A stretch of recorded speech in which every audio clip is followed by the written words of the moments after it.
Nós sempre tivemos o Brasil como o país do futebol. Eu me lembro quando os grandes cronistas do passado diziam o Brasil, a seleção de futebol é o Brasil de chuteiras, é a pátria de chuteiras. E o futebol alegrou muita gente durante muito tempo. Tivemos a grande catástrofe de 1950, quando o Brasil perdeu de 2-1 para o Uruguai, naquele sufoco todo no jogo final, mas logo em seguida tivemos uma grande seleção que só não foi campeã porque a Hungria de Puskás era imbatível na época, se bem que perdeu a final para a Alemanha. Veio 1958 e a junção Pelé-Garrincha trouxe a Copa do Mundo, trouxe o caneco para o Brasil. 62 foi outra vitória, 66 houveram muitos desencontros, aquela geração já era envelhecida, 1970 ganhamos a Copa novamente e assim foi construída a história do futebol brasileiro, da seleção brasileira, que hoje está sendo jogado na lata do lixo. Depois dos 7-1 da Alemanha, que hoje completa um ano, parabéns a você, 7-1 o Brasil perdeu para a Alemanha. De lá para cá, absolutamente nada foi feito para que se mudasse, absolutamente nada. Muito pelo contrário, o ex-presidente da CBF está preso. O seu vice, que hoje é o presidente, está fugindo da polícia, fugiu da Suíça, não foi à Copa América no Chile para não ser preso. O futebol está pedindo socorro, o futebol está acabando. Hoje o Brasil é o país do voleibol. Para que vocês tenham uma ideia, no campeonato mundial de futebol de areia, disputado no último final de semana, de 6 medalhas possíveis, ouro masculino e feminino, prata masculino e feminino, bronze masculino e feminino, de 6 medalhas possíveis, o Brasil ganhou 5. E o futebol sequer ganha do Paraguai numa Copa América. Que pena, destruíram o futebol brasileiro. Uma das grandes alegrias do povo, futebol, alegria do povo, destruíram, acabaram com o futebol brasileiro. Que pena, dói, mas é a grande realidade. Programa do Jeito do Jonas. Para você entrar em contato conosco, jonasgrebe@ig.com.br no Facebook, do Jeito do Jonas. Para me ajudar a fazer esse programa hoje, eu convidei uma ilustre personalidade aqui da nossa cidade, uma pessoa atuante, tem programa de televisão aqui nessa casa, mexe lá com o instituto em que ele é envolvido, é uma pessoa dinâmica. Eu agradeço muito você ter vindo aqui, Lauro Andrade, obrigado de estar prestigiando o nosso programa hoje. Olá, Jonas, eu que agradeço, é claro, é um prazer estar aqui com você. A gente agradece aí o convite. Instituto Litoral Verde. Praia é verde? A onda é branca. Também nós temos um privilégio, né, o Jonas. Guarujá, Baixada Santista, nós temos a praia e temos a Mata Atlântica. Né? Diga-se de passagem, que coisa linda, hein? Maravilhosa, é uma região maravilhosa. É um privilégio morar aqui, né? É um privilégio. Morar no Guarujá é um grande privilégio. Eu gosto. Infelizmente, nem todas as pessoas, até no Guarujá mesmo, elas têm esse conhecimento. Não é que nós temos praia, mas nós temos uma região verde simplesmente maravilhosa. E o que é Instituto Litoral Verde? O Instituto Litoral Verde, ele é uma OCIP, né? É uma organização não governamental. Hoje ele atua... OCIP é Organização Social de Interesse Público. Isso. Exatamente. E ele hoje está situado no Rabo do Dragão, que é a Serra do Guararu, onde tem sua sede, e ali ele desenvolve alguns projetos ambientais, de inclusão também, né? Trabalha a comunidade da Serra do Guararu, e também com alguns projetos voltados para o ecoturismo. Tá, quando você fala em preservação, o que é feito para preservar? Para preservar, a gente ali atua tanto na fiscalização da região nossa, que é uma RPPN, né? é uma área de preservação, como também em educação ambiental. Educação ambiental? Educação ambiental. Você traz pessoas para dar a elas instrução de como cuidar disso? Sim, hoje ali nós atuamos com educação ambiental de que forma, né? Com a comunidade local. Há sim um projeto para que a gente possa levar escolas até essa região, onde o aluno ele tem um contato direto com o meio ambiente. E ali ele vai se conscientizando, né? A gente vai criando aí essa nova ideologia de conservação, de preservação que existe hoje na O sociedade. Instituto está na Serra? Na Serra do Na Guararapes, Serra. quilômetro Qual a 14,5. distância do Instituto, a sede, até o mar?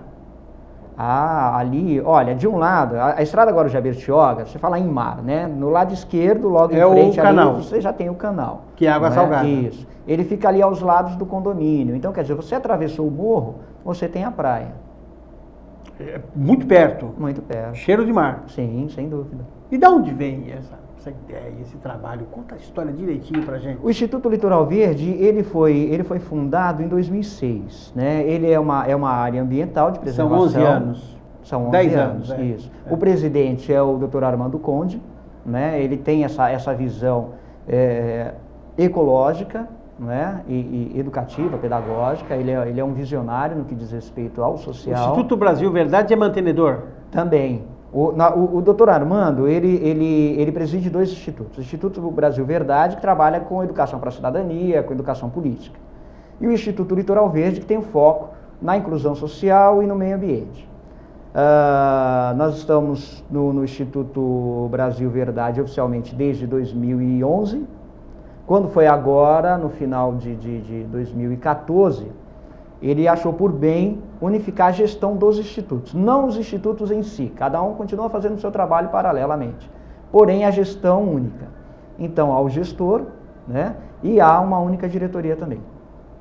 E aí essa questão ecológica é uma coisa atualíssima, né? Sem dúvida, porque, Jonas, o que a gente vai entendendo, que o ser humano, ainda bem, está chegando a essa conclusão, né, que não é nenhuma novidade, é que quando se fala em meio ambiente, está falando em nós. Nós fazemos parte desse meio ambiente, não é uma coisa assim fragmentada, olha, meio ambiente é a árvore, olha, precisa cuidar da praia. Não, nós precisamos cuidar de nós. Né? E nós quando você salva a praia, você salva o seu assim lazer. Mesmo, nós estamos... Quando você salva a mata, você salva o seu oxigênio, o seu ar. É a sua vida, você está preservando a espécie. Não demorou muito para o ser humano perceber isso? Olha, ele infelizmente teve que arcar com certos... com as consequências, né, do mau uso. Você veja, por exemplo, São Paulo. São Paulo é a região do país que mais degradou o meio ambiente. Né? Porque também foi a mais progressista do país. Economicamente falando, é a melhor região. Então, mas isso tem um preço muito caro. A gente estava conversando aqui... Mas, Lauro, do couro sai a correia? Jonas, do couro sai a correia. Nós temos que ter bom senso. Né? Há que se ter um crescimento sustentável. É isso que a sociedade está entendendo. Então, mas com hoje. todo respeito ao trabalho, e eu sou 100% favorável, só quero aqui fazer o contraponto para a gente poder discutir isso melhor. Você acha que alguém que está na vida para ganhar dinheiro vai ter bom senso? Não, tem que ter. Mas não tem, Lauro. Não, temos. Hoje, citando a região que o Instituto se encontra, por exemplo, a região da Serra do Guararu. É uma região, né, de um poder aquisitivo alto. Existem as comunidades. E a região mais preservada no Guarujá. A maior reserva que nós temos... É preservada por quem? Pelas leis? Pelas leis, pelos moradores. Mas você pega casas de altíssimo padrão, construído em área pública e em área que hoje você não poderia construir. Sim, tem, mas que foi construída quando? Tá bom, mas não, hoje você não constrói mais. Mas não houve bom senso. Não, mas hoje você não constrói hoje, mais. Porque hoje tem leis. Hoje o Guarujá tem a APA. Hoje você não constrói mais porque existem leis Sim, que impedem. sim. Porque se não fossem as leis punitivas que existem, as pessoas continuariam construindo. Então não tem bom senso. Não, mas houve um desenvolvimento. A gente não pode afirmar que não avançamos. Hoje o Guarujá, por exemplo, a própria APA, ela foi constituída para a preservação dessa região e outras APAs vêm por aí. Não é? Hoje o Conselho do Meio Ambiente, tudo isso trabalha em quê? Em prol quê? A preservação. Então, nós não podemos falar assim, olha, não, a sociedade não tem bom senso, a gente não cuida. Não, estamos avançando sim. A cultura hoje é diferente. Não é? Você pegar hoje uma criança de 9, 10 anos, algo simples, ela não joga sujeira no chão. Não joga. Agora, já tem hoje um outro tipo de conscientização. Uma outra postura. Agora há que se mudar, né? A gente ficou mais, nós importamos os hábitos. Porque na minha praia, que é a praia de Pitangueiras, as pessoas, as pessoas jogam bituca de cigarro na praia, as pessoas jogam espiga de milho na praia, jogam latinha vazia na praia, jogam tudo na areia. As crianças já não fazem mais isso. Você entende como que a cultura vai mudando? Agora, ficamos mais acomodados. Hoje a gente usa a garrafa PET, né? Você já não usa mais o vidro, agora que está começando a voltar, a gente continua sujando muitas vezes. Então, assim, mas todo paradigma, Jonas, ele é secular, né? Você não muda um paradigma em 10 anos, em 5 anos. São 100 anos para você mudar isso, né? E a gente sente assim, que a sociedade ela vem avançando, sem dúvida nenhuma, mesmo que seja com punição, né? Porque às vezes você tem que tirar do bolso. No Brasil é aquele país que você pergunta por que você usa cinto de segurança. Fala assim, eu uso porque se eu não usar eu sou multado. Ele é multado. Por que você não passa o farol vermelho? Eu não passo porque se eu não passar eu sou multado. Não, a cultura deveria ser, eu uso o cinto de segurança porque se eu sofrer um acidente eu não me machuco. Eu não passo o farol vermelho porque se vier um carro do outro lado vai bater e eu posso morrer. Não, o conceito não é esse, o conceito é, não, eu uso para não ser multado. A mesma coisa é na questão ambiental. O pessoal hoje ainda não transige até o limite onde ele pode, ele não passa porque senão ele vai ser punido, vai ser multado. E ele passa, né? E quando ele passa, os órgãos fiscalizadores vão lá e atuam. E existem residências em volta que estão ilegais, que precisam ser demolidas? Ah, tem, isso é uma polêmica muito grande, né? Nós temos, assim, você pegar a própria estrada, agora já Bertioga, tem residências que recebem intimação. É uma polêmica, existe um processo aí muito grande.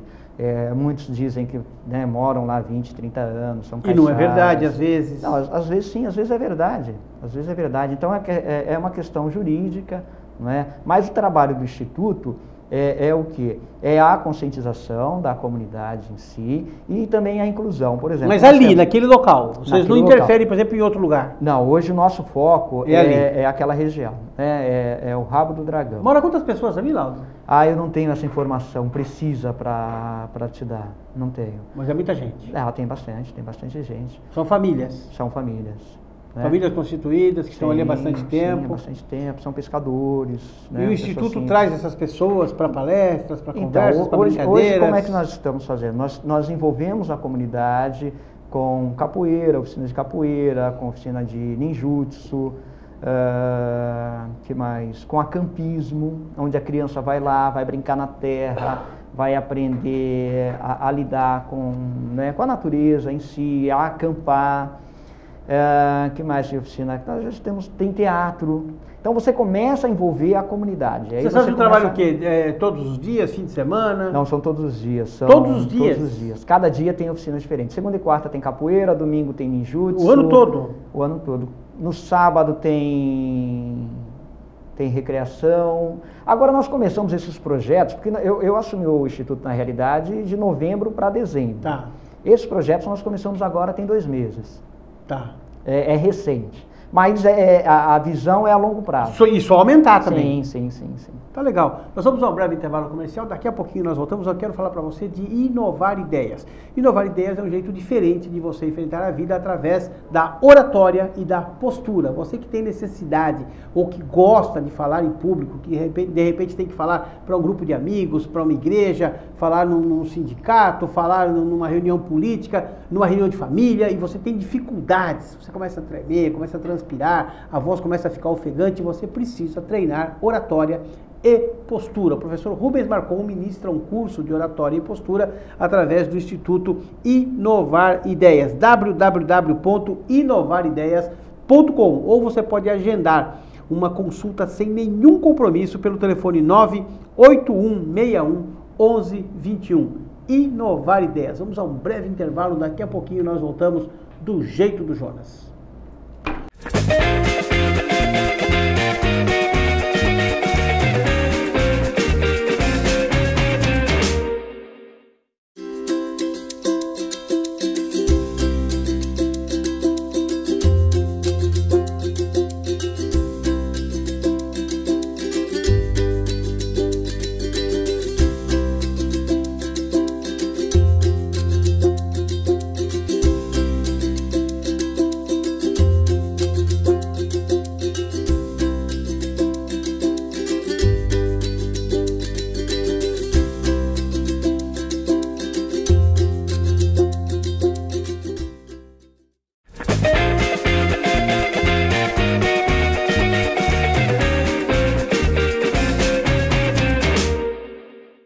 De volta para o segundo bloco do programa, do jeito do Jonas, batendo um papo gostoso hoje aqui com o Lauro Andrade. Vou voltar já para o Lauro, mas antes eu quero falar para você de Ravena. A Ravena são produtos profissionais para salão de cabeleireiro. A Ravena está vindo para o Guarujá, para toda a Baixada Santista, uma grande novidade que nós teremos na praça. Você que é dono de salão, você que conhece dono de salão, grave esse nome, Ravena. Vem para tomar conta de uma boa parte do mercado, porque é um produto diferente, 100% natural, que fará um grande sucesso. Aguarde, mais uns dias a Ravena chega até o Guarujá. Lauro Andrade, Instituto Litoral Verde, nós falamos bastante no primeiro bloco, tem um cunho educacional. Sim. Por que não se tem outros institutos Litoral Verde em outros locais, por exemplo, do Guarujá mesmo, ou do litoral, mas não se explora? Por quê?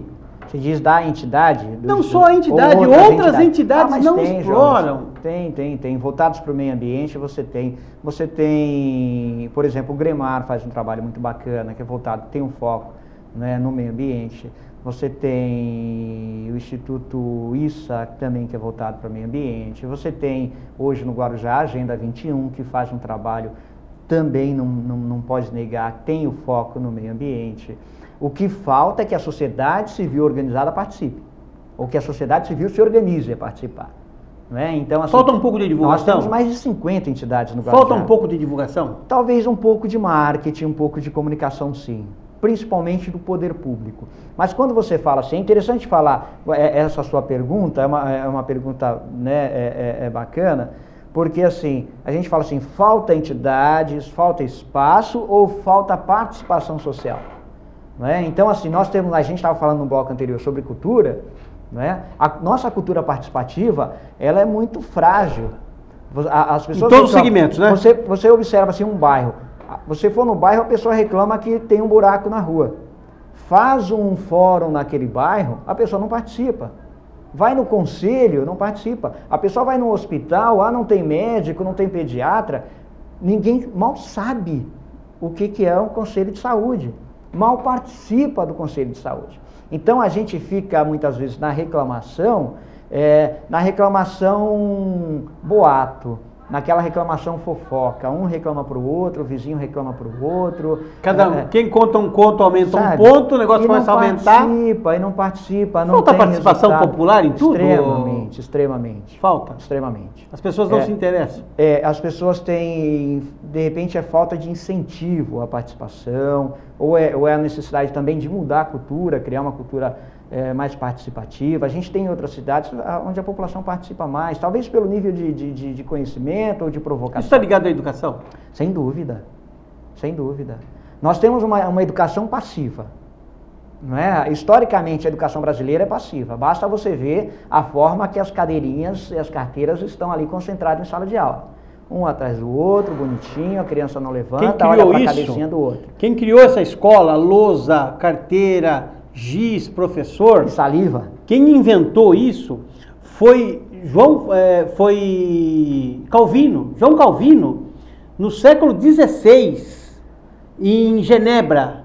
Até hoje não se mudou absolutamente nada. Ele inventou isso para ensinar a Bíblia de domingo, a famosa escola dominical. Aí ele inventou que as pessoas tinham aula em casa. Aí quando ele foi prefeito de Genebra, ele começou a fazer, através da igreja, salas de aula, com lousa, giz, professor e carteira. E aí transferiu, quando ele ganhou, ele fez como monge, quando ele se transformou em prefeito de Genebra, ele levou isso para o povo, aí já não mais para ensinar a Bíblia na escola bíblica dominical, mas para ensinar as matérias curriculares, e aí se começa a escola propriamente dita. Em 5 para 6 séculos, nunca se mudou nem a posição das carteiras, Lauro. Veja, hoje a gente já, assim, e isso vai muito do professor, não é, Jonas? Tem professor que ele trabalha com sala de aula, os alunos fazem círculo, quando há espaço. Agora, fazer círculo com 40 alunos é difícil, não é? Então, assim, mas a provocação... 40 alunos, cada um com um tipo de criação em casa... Cada um com um tipo de alimentação, uns melhor, outros pior. Difícil. E quando não criança especial. Quando não, tem a Através inclusão, da criança inclusão. especial, é verdade. Então, assim, E aí mas- você coloca 3 crianças de inclusão numa sala de aula e não fornecem um professor auxiliar especializado em inclusão para atender essas crianças, sobrecarregando o professor único que não consegue Que não cuidar tem- de 3 que pessoas sequer tem preparo. com necessidades especiais, mais 37 alunos que não precisam das mesmas necessidades. Então, Difícil, assim, rapaz. essa provocação de um trabalho participação anti-educação. É o contrário. A Um educação, trabalho anti-educacional. A educação Isso. é a escola para o fracasso, muitas Sim. vezes. O aluno É ele feito entra, pra dar errado. E é engraçado porque os pais levam, qualquer pessoa acompanha, 6h30, 7 da manhã, né? Todo mundo chega indo na pra escola. Isso. Que escola que vai encontrar lá é outra história. Não é? A gente abriu as portas da escola, democratizou a escola para a sociedade, mas não trabalhou a qualidade dessa escola.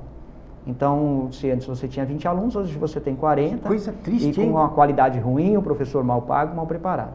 Agora, a provocação para que a sociedade participe depende sim das entidades, depende do professor e depende principalmente dos pais em casa. Né? Porque às vezes o teu filho ele vai falar e você corta ele. Você vai devagarzinho aterrando, né, qualquer possibilidade de um cidadão ativo. Então, é fundamental a educação em casa. Né? A educação é feita em casa. O professor ele vai instruir. A gente também precisa ter essa noção. Né? O que é educação, o que é instrução. Educação a gente recebe em casa. Em casa, o papai e mamãe trabalham para educar o filho, para que ele cresça, se desenvolva. A escola, ele vai receber a instrução. Por isso que muitas vezes tem gente que fala assim, olha, tem que abrir uma escola, fecha uma cadeia. Isso nem sempre é verdade. Se isso fosse verdade, você não teria juízes, né, envolvidos com atos ilícitos. Advogado né? não tem. Advogado de jeito nenhum. Políticos, né? Então, assim... Político que é envolvido com coisa errada? Não de tem. De jeito nenhum. Não tem, Né? não tem. Do PT não tem. Não tem. Em partido nenhum, né? Não. E grande parte são instruídos. Então, assim, educação a gente recebe em casa. A educação, se o pai e a mãe conseguir maturidade para provocar para que o filho participe, a gente vai ter lá na frente uma sociedade mais participativa, né, mais ativa e menos apática. Então, e que a sociedade também, que você que esteja em casa, que participe. Né? Existem fóruns, conselhos.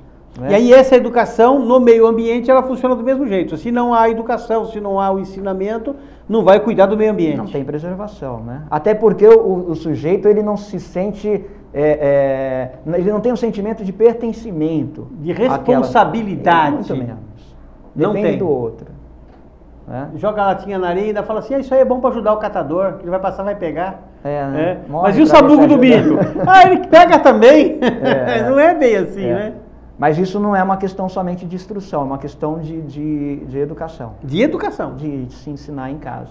E as pessoas... E a sociedade, você tinha me perguntado, né, se as entidades, se haveriam outras entidades como o Instituto, existem fazendo trabalhos fantásticos, maravilhosos e até melhores do que E o que a gente falta é humildemente vem participação fazendo. popular, pessoas que falta levem bastante. ideias, que participem, que ajudem. Em todas né? as áreas. O não brasileiro só na- gosta muito de cuidar do próprio umbigo, né?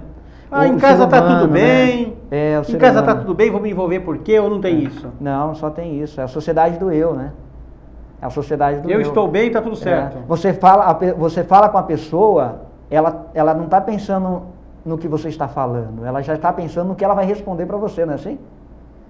A gente está conversando, a pessoa está me falando alguma coisa, eu já estou pensando no que eu vou responder para ela. Ou o que ele está me falando, o que pode me trazer de lucro?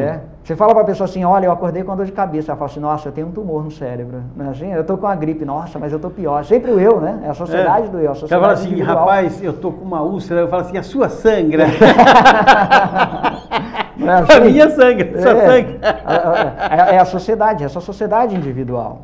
Isso é um crime contra a própria sociedade. Né? Se nós chegamos, a humanidade chegou onde chegou, foi porque nós aprendemos a... O ser humano carrega um se peso proteger. nas costas, quase assim que um derrotismo, ó vida, ó azar. Depende, né? Não. Depende, vai de cada um. Não, né? falta otimismo, não falta um pouco mais de riso, não falta um pouco mais de O brasileiro, de ele vontade. tem esse jogo de cintura, esse riso, não tem? Tem. Essa alegria de Bom, vida. eu passo a vida rindo, né? O brasileiro, ele está em crise, mas ele ri, ele se diverte, né? Ele tem esse jogo de cintura. Ou é impressão? Eu acho que é impressão sua, sei lá. Eu passo a vida rindo, mas eu vejo muita gente carrancuda, muita gente brava, muita gente achando que tá tudo errado. Tá errado mesmo, mas você tem que fazer piada do erro, não tem jeito. E tentar consertar, E né? tentar consertar. Agora a mídia também... Aí o cara grita, gol da Alemanha, pô, de novo.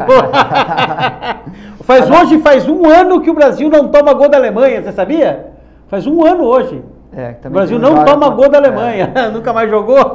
Agora, a mídia também colabora também para essa visão que você está colocando da sociedade derrotista, né? Você veja assim, nós temos hoje uma imprensa que o que se percebe para qualquer pessoa, você sente isso com certeza, você tem um pouquinho mais de feeling com a imprensa, você percebe ela criando, além da crise, existe uma crise, mas a gente está levando o Brasil para uma baixa autoestima enorme.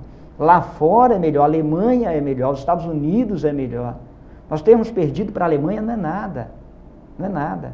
Na Alemanha, o universitário ele desenvolve um projeto público, ele cria, vamos dizer, uma sociedade, uma biblioteca pública. Após ele se formar, ele continua cuidando daquilo. Perder de 7-0 para a Alemanha não é nada. A gente só queria perder no futebol. Perdemos na educação muito mais. Perdemos em tudo. Muito ou mais. Deixamos de avançar. Porque esse lado que você coloca da sociedade do eu, né, do individual, isso vai para o campo político, vai para o campo pedagógico. O professor quer entrar na sala de aula para dar aula simplesmente. Essa imagem de que todo mundo que decide alguma coisa, não só o político, mas de forma geral, todo mundo que decide alguma coisa é bandido, também está incutido na cabeça das pessoas, não está? Isso não faz com que pessoas às vezes tentem entrar num negócio desse para ganhar dinheiro e não para servir a sociedade? Em termos de que você diz da política? Em termos de política, por exemplo. Ou mesmo em termos de ser um cargo diretivo de decisão. Você, vou chegar lá para ficar rico. Ele deveria abrir uma empresa, né? Se você quer ficar rico, abre uma empresa, não é? Vai participar do poder econômico. A política não é para o cara ficar rico. Ou não deveria ser. Não deveria ser. Devia ser para ele servir a comunidade. Você serve a sociedade. Aí existe questionamento. Se teria que ter salário, não teria. Ontem o Globo Repórter fez uma matéria de que quanto mais pobre, eles provaram isso, quanto mais pobre é o município, mais ganha o vereador e mais verba de representação tem o vereador. Pega Florianópolis, por exemplo, o vereador ganha pouco e tem uma verba de representação pequena. Aí você vai lá no Macapá, se não for Macapá, é qualquer coisa parecida, lá no norte, e aí o vereador ganha 25 mil reais por mês, mais 70, 80 mil de verba de representação. Quanto mais pobre, o povo mais miserável, mais passando fome, mais o político ganha. Não um assinte. Quem que cuida disso? Devia ter alguém, algum órgão que fosse pra cima. O próprio legislativo cuida disso. Ele faz a lei, né? O próprio legislativo. Você estava comentando aqui no intervalo sobre a reforma política.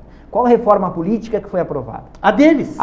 Aquela que é boa para eles. Após tanto trabalho da sociedade civil, para que se aprovasse uma reforma política, eles legislam em causa própria. Aí eles botam o presidente da república, o governador e o prefeito 5 anos sem reeleição. Mas por que 5 anos? Então você aumenta 1 ano, mas aí você não reelege. Então o deputado continua 4. Não, o deputado vai para 5 também. Então não tem mais reeleição para deputado? Não, o deputado continua com a reeleição. Quer dizer, o dele aumenta o mandato, continua reelegendo, o outro não, aumenta, mas não reelege mais, porque quem faz a lei é o deputado. Quer dizer, é um escárnio. Um político profissional, né? Ô, Lauro, mudando de água pro vinho, mais uma vez, né, que a gente já fez um leque aqui. Não é bom? Já falou aqui falamos de tudo. Né, de meio ambiente, vai ficar na história esse programa. Consegue. Vicente Carvalho. Eu não vou, assim, não tenho conhecimento para falar sobre os consegues, né, sobre o consegue. Mas é interessante você tocar no assunto, porque dia 30 de julho vai ter o Seminário de Segurança Pública e Cidadania. 30 de julho. 30 de julho. Esse seminário vai ser na Igreja Matriz de Vicente de Carvalho. Tem o envolvimento da Agenda 21 e também dos consegues. Os consegues, legal você comentar sobre o consegue, porque aí o pessoal do consegue organiza isso. Vai estar participando também.